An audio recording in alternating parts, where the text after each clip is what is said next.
Merci. Je ne suis pas le représentant de l'Université d'État d'Haïti de manière directe. Je suis le représentant de l'université à travers la conférence des recteurs, dont l'Université d'État d'Haïti fait partie. Merci. Monsieur le gouverneur, monsieur le gouverneur adjoint, monsieur le directeur général, mesdames, messieurs les membres du conseil, messieurs, madame, messieurs les recteurs d'université, mesdames, messieurs de la presse, distingués invités. Je remercie le gouverneur, le vice-gouverneur et le directeur général et les organisateurs de ces assises scientifiques d'y avoir associé la communauté universitaire, en l'occurrence la conférence des recteurs. Je vous dirai rapidement que la CORPUA est la conférence des recteurs, présidents d'universités et dirigeants d'institutions d'enseignement supérieur haïtiennes. Elle regroupe des institutions d'enseignement supérieur publiques et non publiques. Elle est dotée de la personnalité juridique par arrêté présidentiel en date du 17 décembre 2017. Elle est une organisation à but non lucratif dont la mission fondamentale consiste à promouvoir le secteur de l'enseignement supérieur, de la recherche scientifique et de l'innovation technologique. Pour l'année 2023-2024, elle entend encourager chaque institution membre à se doter de laboratoires de recherche autant que possible et à mutualiser les efforts. Elle travaille à mettre en œuvre un dispositif intra- et interuniversitaire de formation doctorale, ce qui pourrait prendre la forme d'une ou des écoles doctorales nationales. On est en train d'étudier la question. C'est un projet déjà en chantier. La CORPUA s'attend donc à l'accompagnement actif de ces projets par des partenaires d'importance comme la BRH et l'AUF qui la soutiennent déjà. Ces manifestations, les manifestations d'hier et d'aujourd'hui, visent, il n'y a pas de doute, à mieux faire connaître les activités du Fonds comme espace de convocation des universitaires, des chercheurs et à solliciter l'attention des décideurs politiques quant aux bénéfices de la recherche organisée en termes de questionnement approfondi des problèmes de la nation et des réponses documentées à fournir susceptibles d'alimenter les politiques publiques éclairées.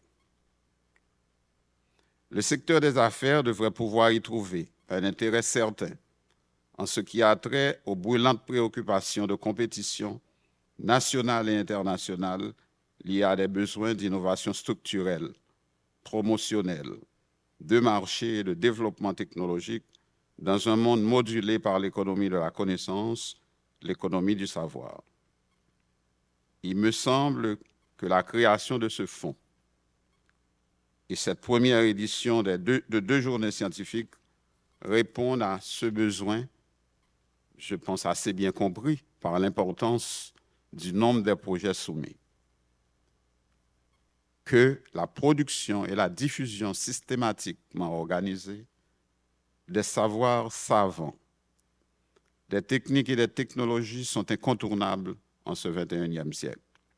Et par conséquent, le monde universitaire, creuset privilégié de la production des connaissances, devrait être un partenaire choyé, je dis bien choyé, et soutenu par l'État, par des donateurs éclairés et par le secteur des affaires, si tant est vrai que ce dernier souhaite bien participer au changement pour une Haïti nouvelle et prospère.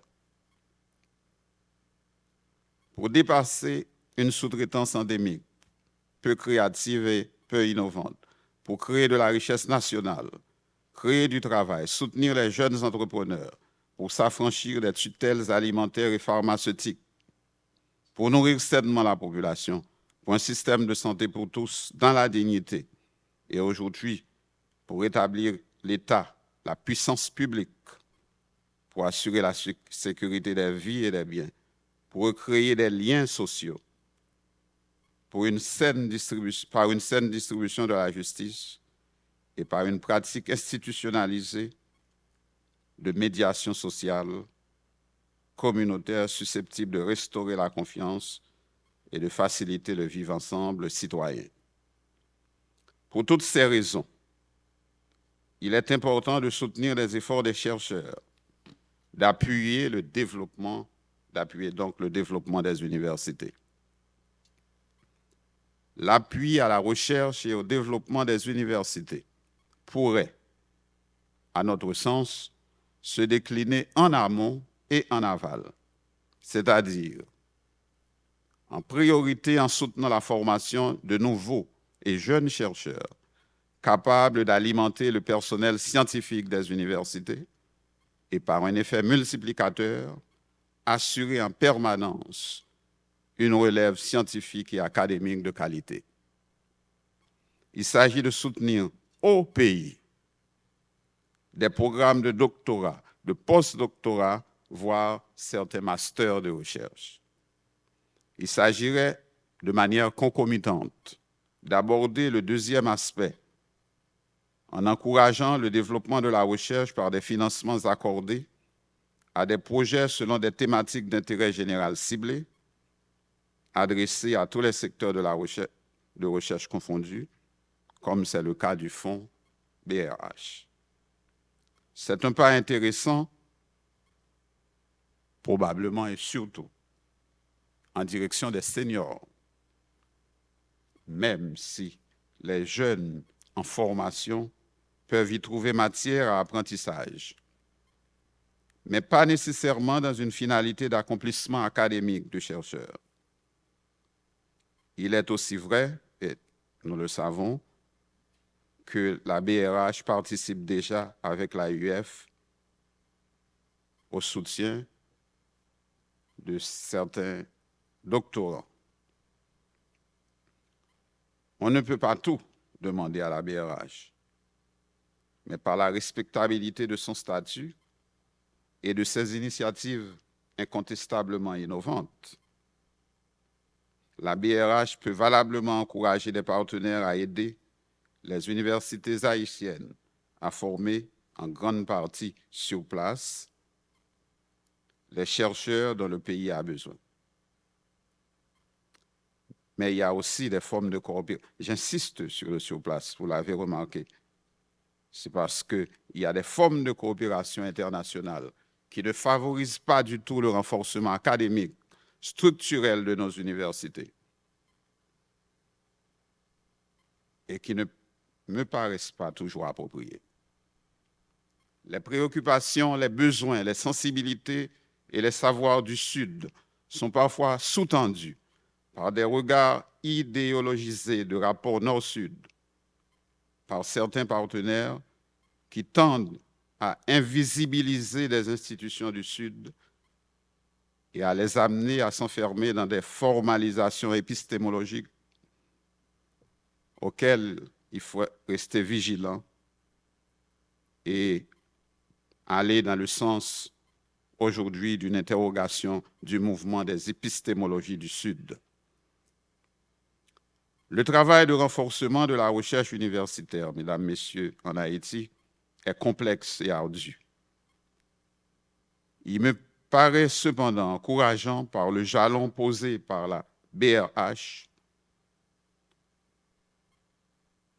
que probablement le soleil se lèvera un jour.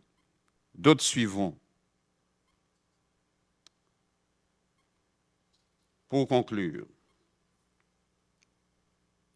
le maître mot est celui de Max Weber, en la circonstance, comment être à la hauteur du quotidien.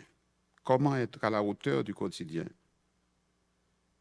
Et comment anticiper? Quelle prospective sociale, économique et politique? et Kurt Lewin de fournir une réponse. C'est ici, ici, ici et maintenant que tout se joue. Alfred Schultz a dit dans Le Chercheur et le quotidien, 2008, « Le monde de la vie quotidienne est la scène et l'objet de nos actions et interactions. Il nous faut le connaître et le transformer afin de réaliser les buts que nous poursuivons. »